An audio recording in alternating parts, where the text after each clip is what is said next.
the big day today, Liberation Day, Donald Trump would call it. You might just call it Wednesday. But we're now joined by Liberal Democrat MP for Bicester and Woodstock, and that's Calum Miller. Calum, good morning to you as you fix your lens there. You're looking lovely. Morning. Just to let you know. Thank you so much. It's all looking good. What do you think? I mean, it's interesting, Calum, you're a Liberal Democrat, and people, the identity of what we're supposed to do next. Trump's got all his cards on the table. It's his way or no way type thing. Do you think that's the way it can only be? How should we respond to him? Trump is behaving in trade as he has on security like a bully. He's laying out his position and he's expecting everybody to dance to his tune. And I think it's really important that we stand up to him. We need to show that we are able, with our partners in the European Union and the Commonwealth, to show a different way to approach this and not just to cave in when he makes huge demands of us to do the things that he wants us to do. What's the answer? What's the answer? How do you take him on?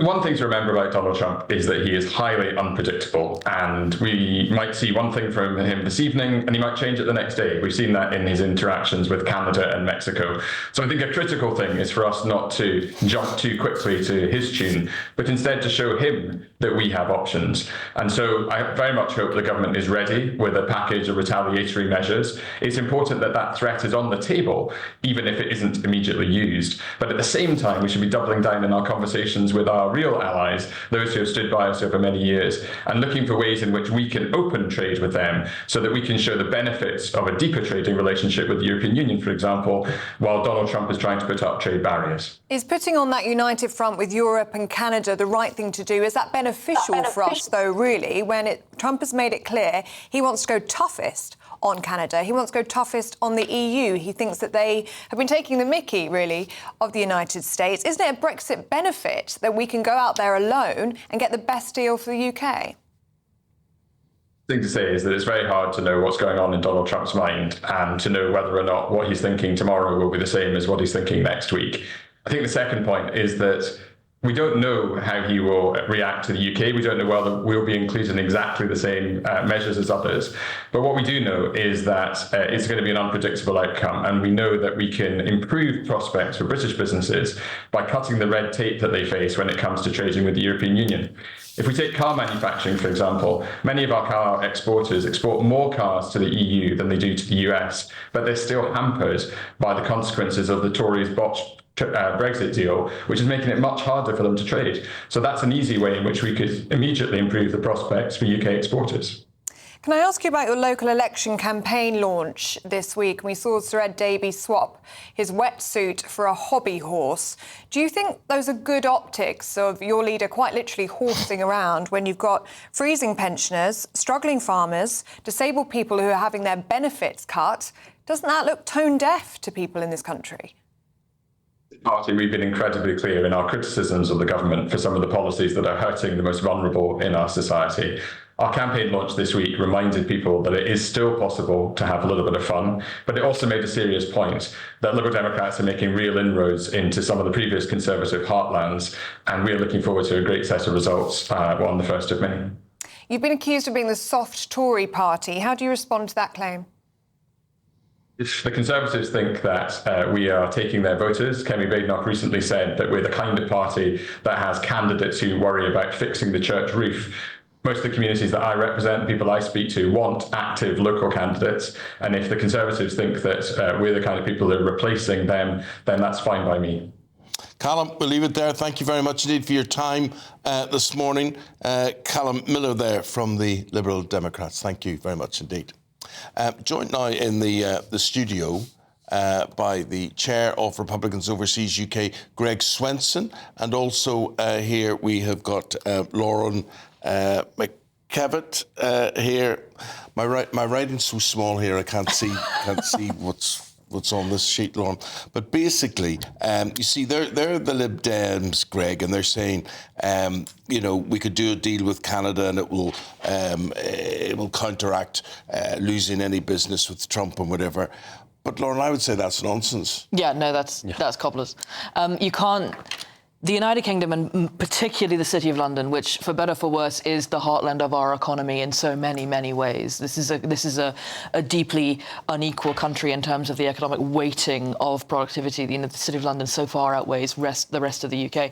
We cannot afford to just chuck our lot in with other people. New York City and the relationship between New York and London is of paramount importance. The financial relationship between the US and the United Kingdom is of paramount importance. It's incredibly naive to presume that that's not going to be the case going forward.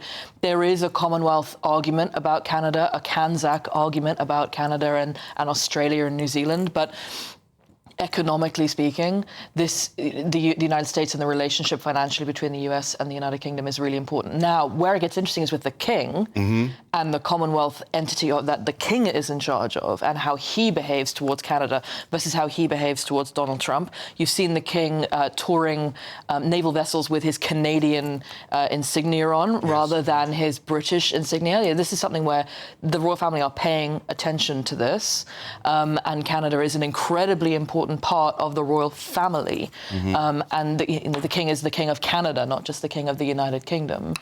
Greg, if I understand your professional role as well, trading, finance is very much part of what you do. So therefore, there's no one better to understand a financial relationship and if it is important or not between the United Kingdom and the United States. Yeah, Lauren's got a great point. The relationship between Wall Street and the city, but also just the economies in general. The U.S. and the U.K. are number one or number two in terms of foreign direct investment in each other's countries, 1 and 2 in trade. Granted, the European Union collectively is a bigger trading partner, of course. But, this is a moment for the United Kingdom, in my view, to do a trade deal. That's why there have been, people on the ground in Washington for the last month or two. And hopefully that, the outcome is positive. I think leaning too much on Canada is probably a mistake in terms of scale. It's just not, it's not apples and apples. Are we going to be redrawing the map? Will it be a different map in terms of trade? Whatever way this ends up, it has to change in some way. Yeah. But what have we got from here on in, and does it excite you? Like, we're all panicked and we're frightened by it. Are you saying, look, this is actually a chance for great opportunity here? I think so. Look, maybe this isn't the right government to embrace Trump-style deregulation and tax reform, but the more they can try to emulate that, the better, right? And that's what we're seeing in the world. The voters are pushing right in Europe as well as here. We have a left-leaning government, unfortunately, but the more that European countries can take a page out of the American playbook and deregulate, liberate the energy sector, that is critical to the EU as well as to the UK. 20 years ago, the UK was energy independent.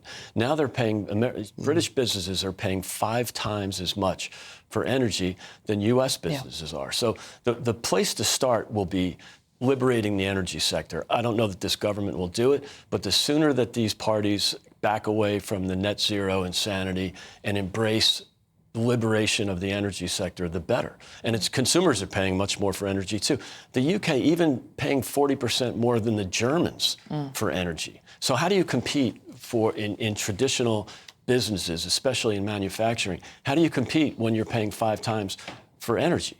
Why would you open a company here? Why would you move here if you're an entrepreneur or a disruptor of any sort and want to start an AI company or build a data center? Can't do it here. And on top of that, you've got all of the non-tariff trade barriers that this government is really, really keen on introducing. Increases in national insurance contributions, increases in minimum wage.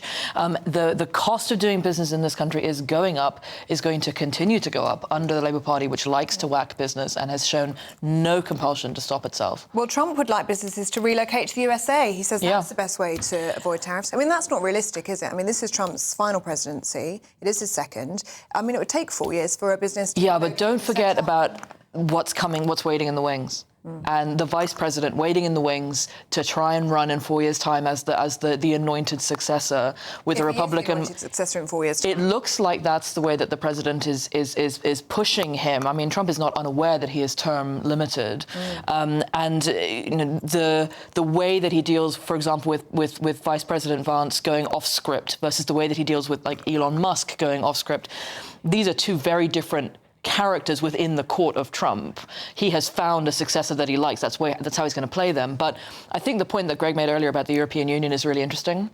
The United States and the UK have the same European problem, which is that there was never a single market in services in the United States, in the EU. So the US and the UK negotiating with the European Union on trade was all goods-based rather than services-based, and it was always problematic to try and deal with a surplus in trade in relation to that.